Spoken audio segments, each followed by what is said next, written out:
हरि ओम। जय सिया राम। सुप्रभातम। शांताकारं भुजगशयनं पद्मनाभं सुरेशं विश्वाधारं गगनसदृशं मेघवर्णं शुभांगं श्रीलक्ष्मीकान्तं कमलनयनं योगिभिर्ध्यानगम्यं वन्दे विष्णु भवभयहरणं सर्वलोकैकनाथं।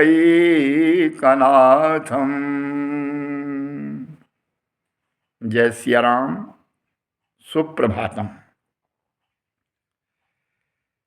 एक एक दिन बीतता जा रहा है और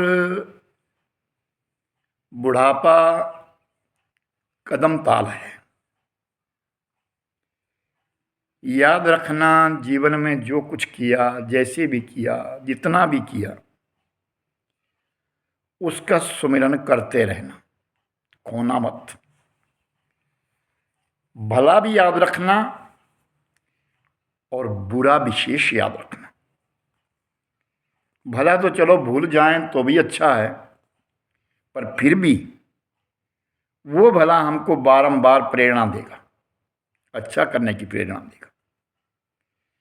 कहते हैं कि गाड़ी चलाने को मैंने किसी से सुना है, सुना क्या, मेरा अनुभव भी है, जितना हमको किसी ड्राइवर से सीखने को नहीं मिलता जितना एक रोड सिखाता है।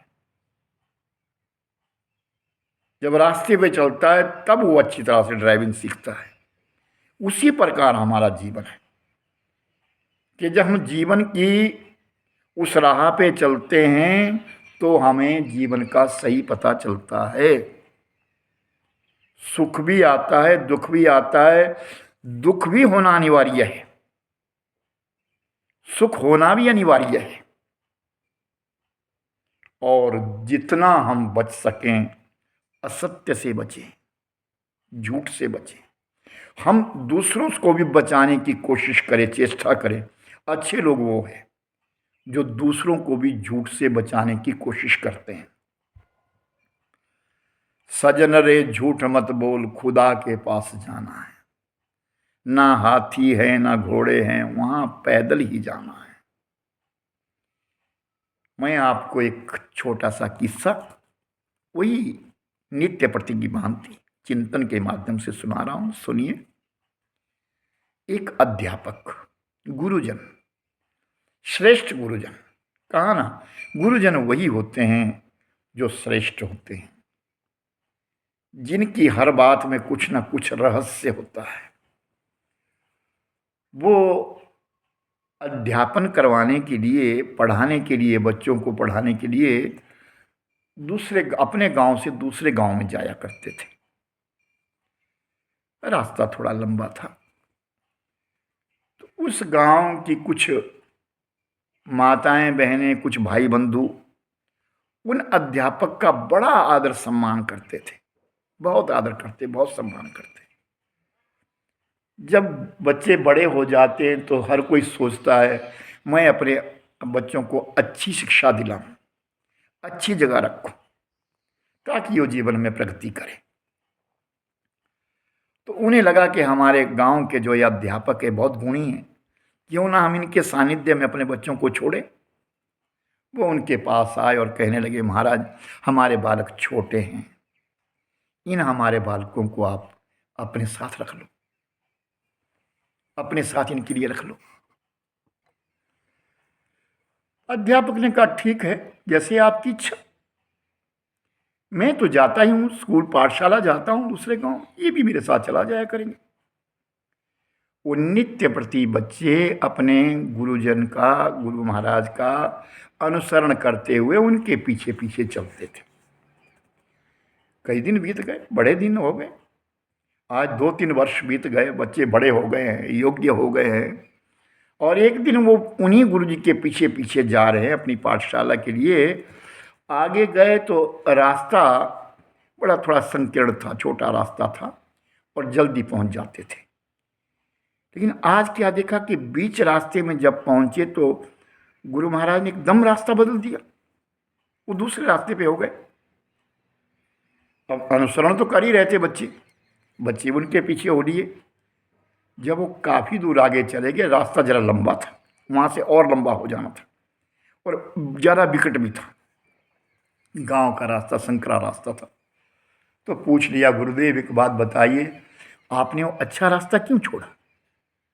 जिस रास्ते से हम रोज जाते हैं, आपने वो रास्ता क्यों छोड़ दिया? तो गुरु महाराज ने कहा कि तुमने देखा उस रास्ते में आगे कोई आ रहा था? हाँ, हमारे गांव का सरपंच आ रहा था। मैंने उसको देख करके रास्ता छोड़ दिया। क्यों? 3 साल हो गए, 3 साल पहले मुझसे कुछ रुपए इस सरपंच ने उधार लिए थे और ये जब भी मिलता है तो कहता है, गुरुजी मैं कल परसों तक आपके पैसे लौटा दूंगा। जब भी मिला, ना जाने 20 बार मिल गया है मुझे, लेकिन दिए इसने आज दिन तक नहीं। आज फिर इसने यही कहना था, फिर ये झूठ बोलना था। और मैंने सोचा कि क्यों ना मैं आज इसको एक झूठ से बचा दूं, आज का दिन तो छोड़ दूं, इस झूठ नहीं बोलेगा। तो मैं दूसरे रास्ते हो गया। कितनी बड़ी सीख दे दी है, मानव को कितनी बड़ी सीख मिल जाती है कि हम दूसरों को भी बचाएं झूठ से, खुद भी झूठ से बचे और दूसरों को भी बचाएं। ये भी एक पुण्य है, ये भी एक कीर्तिमान है, हमारा पुण्य संग्रह होता है।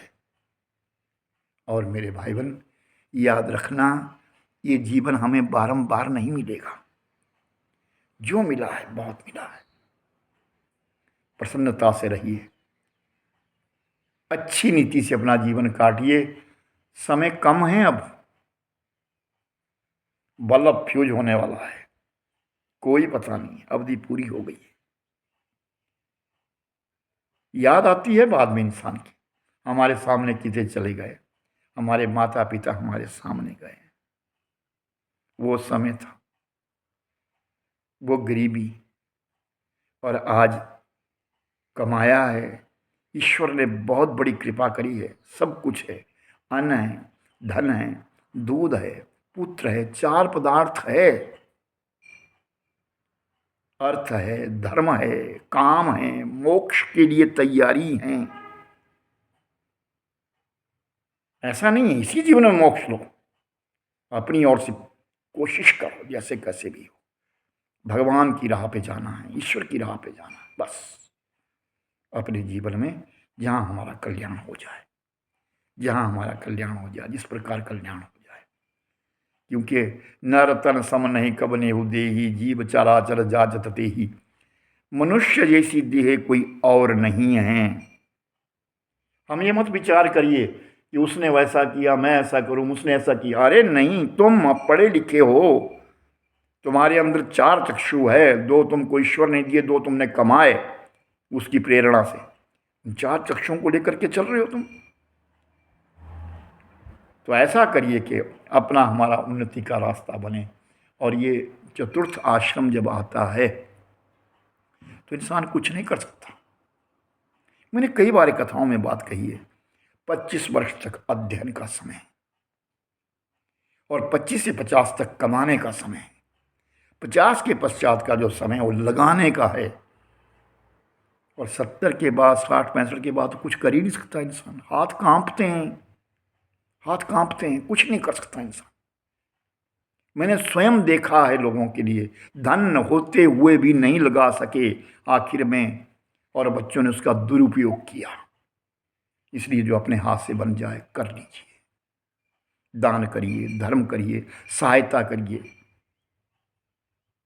इस प्रकार हरे कृष्ण कृष्ण कृष्ण हरे हरे, हरे राम राम राम हरे हरे। हरि ओम तत्सत, हरि ओम तत्सत, हरि ओम तत्सत।